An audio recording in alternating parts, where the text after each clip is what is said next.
Assalamualaikum warahmatullahi wabarakatuh. Kami dari kelompok 12 akan mempresentasikan hasil kerja kelompok kami yang berjudul Islam di Indonesia, Pemikiran dan Aksi, disusun oleh saya Geska Mendika dan Muntas Syabit Fatoni. Tipologi pemikiran Islam menurut Nurholis Majid di Indonesia. Yang pertama ada pemikiran Islam tradisional. Pada awal Islam masuk, petani yang di pedesaan menjadi mayoritas penduduk yang memeluk agama Islam. Islam tidak memiliki ruang gerak yang bebas untuk berkembang secara modern.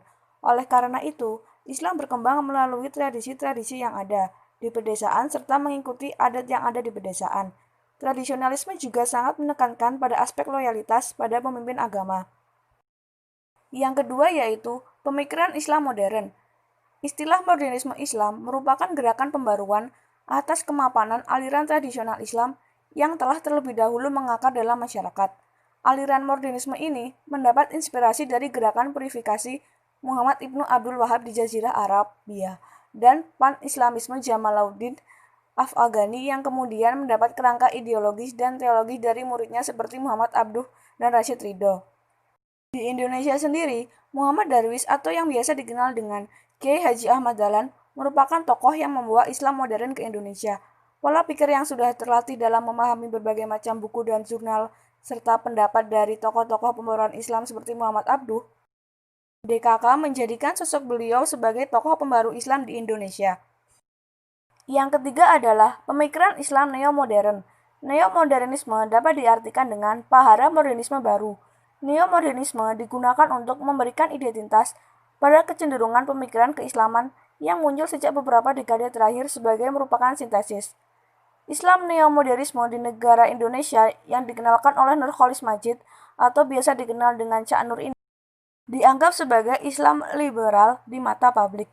Pemikiran ini menggiring masyarakat Islam ke dalam inklusivitas dalam beragama yang mengenalkan tentang pluralisme beragama di Indonesia.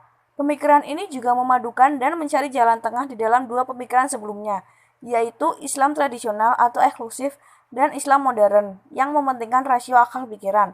Menjadi Islam yang inklusif dan memadukan orisinalitas ajaran agama dengan pemikiran modern. 4. Pemikiran Islam multikultural. Secara fenomenologis terjadinya keragaman pemikiran di kalangan Muslim karena metode pendekatan yang berbeda dalam mengkaji ayat-ayat Al-Quran dan Sunnah. Beberapa tipologi pemikiran Islam multikultural antara lain pemahaman yang fundamentalis. Islam fundamentalis adalah Islam yang dalam pemahaman dan praktiknya konsisten kepada prinsip-prinsip ajaran keislaman. Selanjutnya ada pemahaman teologi yang normatif. Paham ini mengajarkan bahwa ajaran Islam adalah wahyu yang berasal dari Tuhan, wajib diyakini dan diterima sebagai kebenaran mutlak yang tidak boleh diganggu-gugat. Selanjutnya ada pemahaman eksklusivis. Pemahaman ini berpaham bahwa agama atau ajaran di luar agama yang dianut oleh orang tersebut adalah agama yang sesat, alias agama yang dianut oleh orang lain selain Islam seperti Kristen, Hindu, Buddha itu adalah agama yang sesat. Selanjutnya, pemahaman yang bersifat transformatif. Islam transformatif adalah Islam yang mengubah keadaan masyarakat yang terbelakang menjadi masyarakat yang maju, membentuk masyarakat yang biadab menjadi beradab, dan menuju masyarakat yang memiliki keseimbangan material dan spiritual. Dan yang terakhir adalah pemahaman esoteris. Aspek Islam dalam kategori esoteris ini adalah bidang tasawuf yang senantiasa mengatur kebersihan batiniah. 5. Pemikiran Islam liberal. Liberalisme Islam di Indonesia pada dasarnya menghendaki bagaimana seharusnya umat Islam memahami Islam secara komprehensif, mulai dari aspek ketauhidan, syariat, muamalat, dan etika. Liberalisme pada intinya memfokuskan pada kepentingan individu manusia.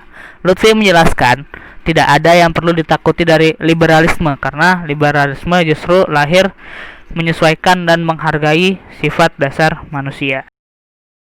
Selanjutnya, kita akan membahas aksi Islam di Indonesia.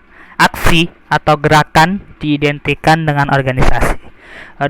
Organisasi masyarakat yang atau disingkat ormas yang menjadi organisasi yang banyak dibentuk di Indonesia khususnya adalah suatu istilah yang digunakan di Indonesia terhadap organisasi berbasis massa dibentuk dengan tujuan tertentu berdasarkan kesepakatan bersama. Yang pertama ada Muhammadiyah.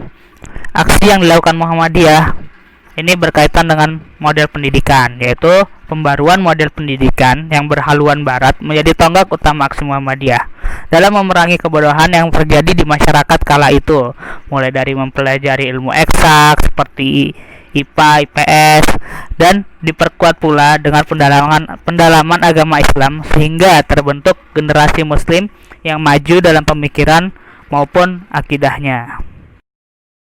Selanjutnya ada NU, Nahdlatul Ulama. Aksi NU juga kurang lebih sama seperti Muhammadiyah dalam bidang pendidikan, yaitu membentuk banyak madrasah dan sekolah Islam dengan berpaham pada ajaran Ahlus Sunnah wal Jamaah serta memperkuat persatuan antara sesama ulama penganut ajaran 4 mazhab yang apabila tidak dilakukan berpotensi menghancurkan persatuan Islam di Indonesia. Oke guys, mungkin hanya segitu saja materi dari kami. Kurang lebihnya mohon maaf. Wabillahi taufiq wal hidayah. Wassalamualaikum warahmatullahi wabarakatuh.